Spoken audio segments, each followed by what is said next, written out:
Salut les makers, j'espère que vous vous portez bien. Alors je vous fais une petite vidéo très courte normalement pour vous donner une nouvelle petite astuce, une autre façon de faire pour essayer de rendre votre plateau le plus droit possible, même si celui-ci, comme vous le voyez pour moi, est légèrement bombé sur le centre. Le tout grâce à Clipper et vous allez voir, c'est relativement simple à mettre en place. Je vous mets toutes les commandes, tous les scripts à rajouter dans la description. Vous avez juste à faire un copier-coller et à modifier les petites choses à modifier. Alors comment ça fonctionne? Vous allez voir, c'est tout simple, c'est grâce à une petite commande à taper dans la console de Clipper, qui est celle-ci, Scroll, Tilt, Calculate. Et vous allez voir sur la caméra ici, ce qui se passe, c'est que la tête va tout simplement se déplacer dans les quatre coins de mon plateau, juste au-dessus des vis, et calculer en fait la hauteur, la distance à laquelle elle se trouve. Alors évidemment, comme là j'ai encore rien lancé, juste avant de faire ça, faut pas oublier de lui faire un petit home général.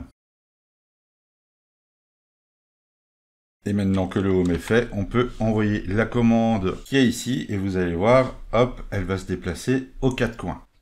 Alors, l'idée, le temps qu'elle fait ça, c'est que ça soit la pin de votre BL Touch ou alors juste la hauteur de votre capteur qui arrive au-dessus de la vis, car évidemment, c'est à cet endroit-là qu'elle doit prendre la mesure. Et une fois qu'elle a fait les quatre valeurs, elle vous affiche ici un petit panneau qui vous dit ici à l'avant gauche, c'est la base, donc c'est son point de référence. Et ici, vous avez les trois autres vis et on a ici des valeurs avec une petite flèche qui tourne dans un sens. Alors ici, elles tournent toutes dans le même. Elles peuvent tourner dans l'autre, évidemment, aussi. Imaginez tout simplement que ceci est une petite horloge et que vous allez devoir tourner en fait vos vis, vos molettes dans le sens qui est indiqué et le but c'est d'arriver à 0. Alors pour que ceci fonctionne, il va falloir faire quelques petites choses. Vous allez vous rendre dans Machine, vous allez ouvrir votre printer.cfg et moi ici en dessous des bed screws, j'ai rajouté cette section. Alors cette section elle correspond à quoi? Tout simplement évidemment à mes vis, à mes molettes, et ici au-dessus vous avez les valeurs qui indiquent l'endroit où elles se trouvent par rapport au plateau. Donc on a chaque fois la valeur de X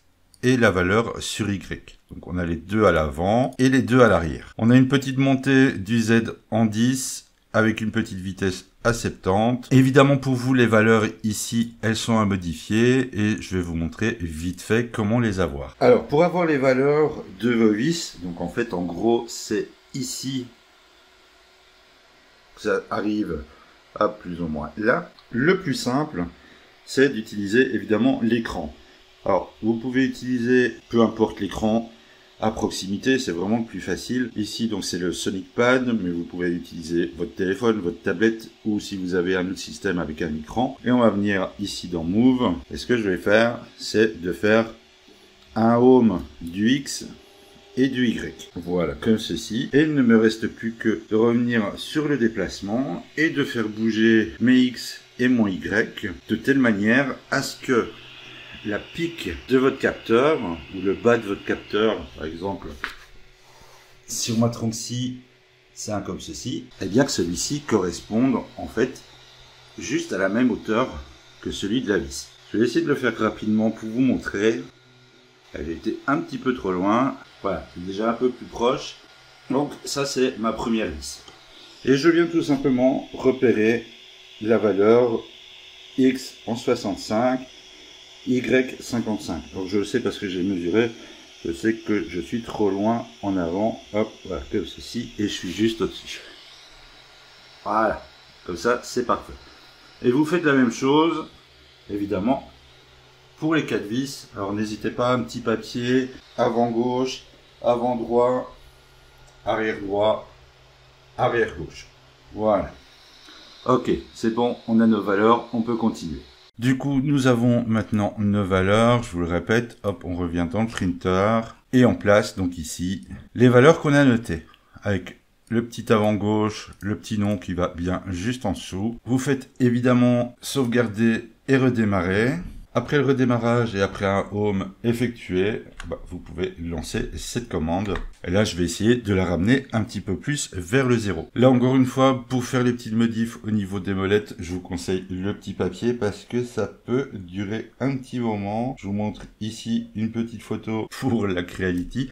Une fois que vous avez tourné vos molettes, un petit rétri et il va recommencer le test. Et vous faites ça en boucle jusqu'au moment où vous êtes le plus satisfait possible. Il faut vous rapprocher le plus du 0. Alors selon votre plateau, vous y arriverez plus ou moins bien. Moi ici, je suis un petit peu bloqué à cause du fait qu'il soit bombé. Là, je commence à me rapprocher de plus en plus de la zone 0. Donc j'ai l'avant droit et l'arrière droit encore un petit peu à bouger. Il faut voir ça un petit peu comme une horloge, c'est des minutes, ne la bougez pas trop d'un coup, ou sinon vous risquez comme moi de devoir vous amuser pendant un petit moment à aller dans un sens ou dans l'autre. Alors évidemment n'oubliez pas aussi que quand vous tournez les vis, votre molette d'un côté, ça a tendance à déformer évidemment votre plateau, ce qui va du coup avoir une incidence sur les autres. Donc franchement prenez votre temps, c'est un petit peu long à faire, mais ça reste sympa pour la suite. Voilà, moi franchement je vais m'arrêter à ce niveau là, je suis vraiment très proche. Quand vous regardez ici par exemple les valeurs, franchement